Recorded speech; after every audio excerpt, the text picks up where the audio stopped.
Hi friends, मैं Praveen धिकारी। Friends, आज की हमारी गेम विनीत कशेलकर जी की एक वीडियो रिक्वेस्ट की है। उन्होंने मुझसे सन 1958 में हुई एक कमाल की गेम के ऊपर वीडियो बनाने के लिए कहा था। गेम खेली गई थी मिखाइल टाल, सबसे ज़्यादा most favourite player of India. मेरे ख्याल से इनसे ज़्यादा पसंदीदा खिलाड़ी शायद भारत में ना हो। इनका मुकाबला था हैरी गोलम्बेक के साथ। 13th ओलंपियाड के फाइनल में ओएलएम नोट ओएलएम म्यूनिक में ये खेला गया था। ओएलएम मुझे पता नहीं किस चीज़ के लिए स्टैंड करता है, उसके फाइनल की गेम है। तो आइए फ्रेंड्स, सीधा अब इस गेम को देखते हैं। गेम की शुरुआत में मिखाइल टालने की थी। मैं बोर्ड को रीशफल कर देता हूं ताकि वेरिएशंस को ज़्यादा बेहतर तरीके से समझा जा सके। E4 के साथ मिखाइल टाल ने शुरू किया। हैरी ने कारोकान डिफेंस C6 किया। D4 D5, तो E5 advance variation of Caro Kann defence, अपने पॉन को एडवांस पुश करके। Bishop B5, then C4 E6, knight C3, D take C4, bishop takes C4। और कहीं ना कहीं मैं छोटी सी बात यहाँ बोलना चाहूंगा, वैसे इतना मुझे बड़ा कोई प्रॉब्लम नहीं है। आप यहाँ देखें कि जैसे ही ब्लैक ने पॉन कैप्चर किया है तो व्हाइट ने बिशप को डेवलप किया है, मींस टेम्पो गेन हुआ है, एक मूव का एडवांटेज ही मिला है। चलिए, तो knight E7, then knight at G goes to E2, knight D7, और व्हाइट ने यहाँ कैसल किया। Knight B6, bishop D3, bishop पर अटैक था तो क्वीन गई D7 स्क्वायर पर। और फ्रेंड्स, मैं अक्सर एक बात काफी, मैं शायद पहले भी बोल चुका हूँ और अब एक बार और बोलता हूँ कि मिखाइल टाल की गेम में सबसे बड़ी खूबसूरती यही होती है कि वो ओपोनेंट को आराम से कैसल नहीं कर देते। अब यहाँ देखिए कि ब्लैक के पीसेस के अरेंजमेंट, कारोकान डिफेंस के अंदर ब्लैक यहाँ अपने इस बिशप को डेवलप नहीं कर पा रहा है। मेरे ख्याल से ये जी पॉन आगे पुश करना पॉसिबल ही नहीं है, अदरवाइज बिशप के साथ प्रॉब्लम्स हो सकती हैं। खैर, A4 यहाँ पहले मिखाइल टाल ने किया, और अब क्या प्लानिंग हो सकती है, इतनी स्ट्रांग नहीं होगी ये planning, might be. Then A5, आगे इस पॉन को आगे पुश करने ही नहीं दिया जाए। नाइट गया G3 स्क्वायर पर, बिशप पर अटैक, बिशप गया G6 स्क्वायर पर, bishop C2, bishop take C2, one take C2। और फाइनली ये बिशप एक्सचेंज हो ही गए हैं। Knight at E goes to D5, और बहुत खूबसूरत आउटपोस्ट इस नाइट के लिए तैयार। और अगले मूव में नाइट B4 स्क्वायर पर आकर तो इन पर अटैक बनाएगा, और उसके बाद नाइट की प्लेसमेंट्स बहुत अच्छी होंगी। तो knight at C goes to E6, knight B4, queen पर टारगेट लगना ही था तो क्वीन गई E2 स्क्वायर पर। Then knight at 6 goes to D5। और फ्रेंड्स, ये combination, arrangement of pieces, arrangement of knights बहुत अच्छा लगता है। और इस पॉइंट पर I think white night H5 की ऑप्शन को क्लियरली कंसिडर कर सकता था। क्यों कर सकता था फ्रेंड्स, आप यहाँ देखिए, जैसे ही ब्लैक यहाँ अपने इस नाइट को हटाता है D5 नाइट को, और उसके बाद यहाँ ये डबल चेक का सीक्वेंस शुरू हो सकता है, तो एक एडवांटेज मिल सकता था, माइट भी। लेकिन मिखाइल टाल की कैलकुलेशन मैं उसे क्लेम नहीं कर सकता। F4 उन्होंने यहाँ पहले किया। G6, देन रुक गया A3 स्क्वायर पर। और फ्रेंड्स, ये रुक A3 स्क्वायर पर क्यों आया है, बिशप E7, तो bishop D2, night C2। Finally ये मूव भी होना ही था, और ये नाइट सेकंड रैंक में आके प्लेस हो गया। ऐसा मैं क्यों कह रहा हूँ, क्योंकि यहाँ दूसरा नाइट B4 स्क्वायर पर आने ही वाला है। इस नाइट के ऊपर नाइट रखा जाएगा। रुक D3 पहले यहाँ मिखाइल टाल ने किया, अपने रुक को बचाया। तो knight D goes to B4, bishop takes B4, knight takes B4, then rook D goes to D1, rook को दोबारा बचाया, रुक D8।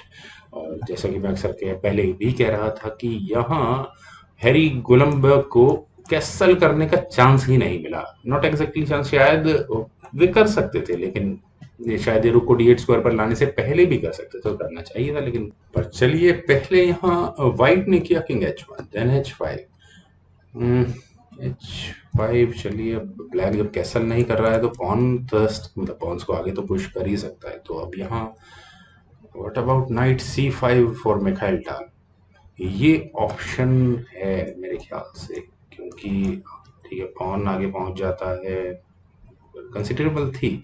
लेकिन मिखाइल टाल ऐसी पोजीशन को नहीं खेलते। उन्होंने यहाँ किया नाइट F6 चेक, चेक तो दी, लेकिन दूसरे एंगल से बिशप टेक्स F6 करना ही पड़ेगा। क्वीन किंग क्वीन पर फॉक थी, ई टेक्स F6, देन किंग गया है F8 स्क्वायर पर। क्यों गया, क्योंकि यहाँ ब्लैक को नजर आ चुका था कि व्हाइट यहाँ अपने इस f1 को आगे पुश करने वाला है।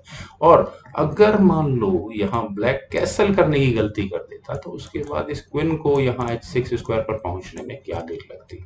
और ये भी मैं शायद ज्यादा कह रहा हूँ, नाइट सेक्रीफाइस यहाँ अवेलेबल था, क्वीन बहुत अच्छे स्क्वायर। एक बार मैं दोबारा यहाँ कर देता हूँ, नाइट सेक्रीफाइस यहाँ अवेलेबल था, क्वीन बिल्कुल डायरेक्टली यहाँ h5 स्क्वायर पर जाती और उसके बाद कुछ चेक्स देने के बाद चेकमेट होती। खैर फ्रेंड्स, ऐसा कुछ नहीं हुआ था, पहले यहाँ ब्लैक ने अपने किंग को मूव कर लिया था, तो नाइट गया e4 स्क्वायर पर और ये मूव तो होना ही था। क्यों होना था? क्योंकि h4 चलिए ब्लैक के पास उसके पीसेस अब थोड़े क्रैप्ड होते जा रहे हैं। नाइट c4, यहाँ पहले क्वीन पर अटैक बनाया मिखाइल टाल ने, तो क्वीन गई c8 स्क्वायर पर, देन f5। और फ्रेंड्स अब ब्लैक के सामने काफी प्रॉब्लम्स है। अब ये जो एफ पॉन आगे पुश हुआ है, इसको किस तरह से ली जाए? ऑन तो लेना पड़ेगा। अगर मान लो यहाँ E takes F5 suppose black consider करता है, तो उसके बाद क्वीन E7 चेक होगा, किंग G8 स्क्वायर पर जाएगा, देन क्वीन टेक्स B7। और कितनी देर लगेगी बाकी के पीसेस को यहाँ इस डेंजरस स्क्वायर्स पर पहुंचने में? तो बहुत एडवांस्ड पोजीशन हो जाएगी, बहुत अच्छी पोजीशन हो जाएगी हम मिखाइल टाल की। लेकिन यहाँ जी टेक्स F5 किया है हैरी गुलेनबर्ग ने, तो जी टेक्स F5 इतना गलत भी नहीं है, लेकिन क्वीन की एंट्री बहुत डेंजरस है यहाँ पर। उससे पहले मिखाइल टाल ने क्वीन को E3 स्क्वायर पर प्लेस किया। देन अब यहाँ ब्लैक क्या करेगा? मेरे ख्याल से रुक h5 की ऑप्शन बिल्कुल अवेलेबल थी, क्वीन को इस जी फाइल में प्लेस ही ना होने दिया। पहले तो इस क्वीन को आने से पॉन रोक रहा था, अब ये रुक रोक सकता था, बेटर दी कंडीशन। लेकिन ऐसा कुछ नहीं हुआ। यहाँ b6 पहले ब्लैक ने किया। ये नाइट भी तो प्रॉब्लम्स क्रिएट कर रहा है ब्लैक के लिए, तो इस नाइट को भी जरा हटाया जाए। लेकिन मिखाइल ढाल शायद बिशप नाइट की परवाह नहीं करते, उन्होंने यहाँ पहले किया क्वीन g5 और उन्होंने यहाँ चेक देकर रुक लेने की थ्रेट दी। किंग वापस E8 स्क्वायर पर चला जाएगा, उसके बाद रुक आराम से मिल सकता है। खैर अब बॉल बॉल हैरी के पास है।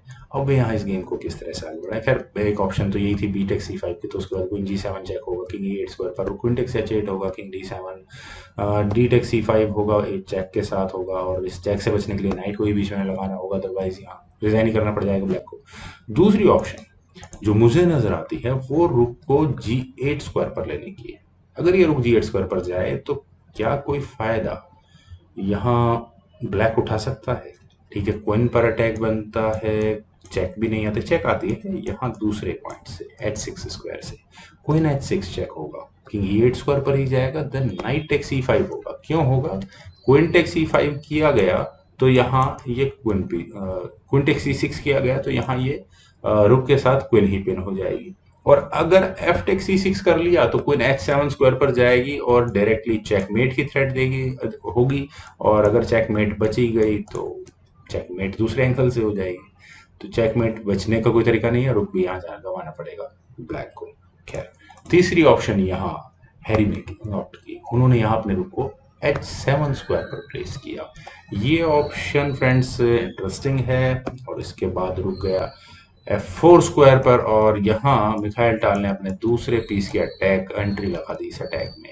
किन कैलकुलेशंस के साथ लगाई है? ऑलरेडी नाइट यहाँ पॉन के ऊपर रखा हुआ है, नाइट को वे गेम में इंक्लूड कर ही नहीं रहे हैं।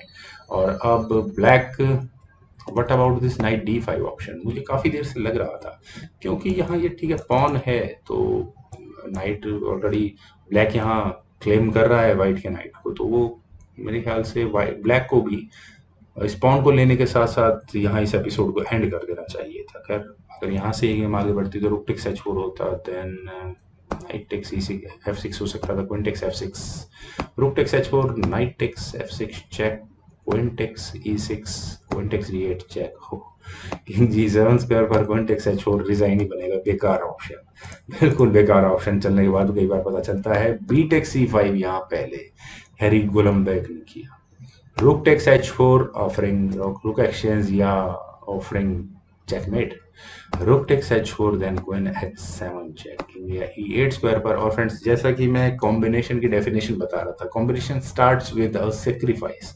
यहाँ सेक्रीफाइस भी क्या हुआ है, रुक और नाइट दो भी सेक्रीफाइस हुए हैं, लेकिन उसके बाद जो भी सीक्वेंस हुआ वो सारा का सारा फोर्स्ड है पहले। तो अब यहाँ जो व्हाइट ने चेक दी है जी 7 स्क्वायर से, वो उससे किंग फोर्सफुली सिर्फ और सिर्फ e8 स्क्वायर पर ही जा सकता था। देन क्वीन e8 चेक हुआ और इस किंग के जाने के लिए अब सिर्फ एक ही स्क्वायर बचा है, वो है d7। Then queen takes f7 check, king के लिए d6 स्क्वायर बचा है। And final move queen e7 check. और यहाँ इस मूव के बाद हैरी गोलम्बेक ने रिजाइन कर दिया। क्यों कर दिया है, यहाँ से किंग के लिए सिर्फ बचा है d5 square. Then queen takes c5 check, king के लिए बचा है e4 square, queen e5 check और यहाँ ये मेट। फ्रेंड्स अक्सर हम कहते हैं कि किसी एक खिलाड़ी ने क्या जबरदस्त पीस सेक्रीफाइस किया, वो पीस सेक्रीफाइस नहीं होता, वो एक्चुअल में पूरा सीक्वेंस उनको आगे का क्लियर होता है कि मुझे ये गेम किस तरह से कहाँ तक लेकर जानी है। तो फ्रेंड्स जो पूरी उम्मीद है कि ये गेम आपको बहुत पसंद आई होगी और इस गेम से आपने बहुत कुछ सीखा भी होगा। तो आप लोग इस वीडियो को लाइक करें, शेयर करें और मेरे यूट्यूब चैनल को प्लीज़ सब्सक्राइब जरूर करें। यार सब्सक्राइबर्स के नंबर बहुत स्लोली बढ़ रहे हैं, तो प्लीज़ सब्सक्राइब जरूर करें, शेयर भी करें। And as usual thank you for watching and bye for now, waiting for your comments and all that.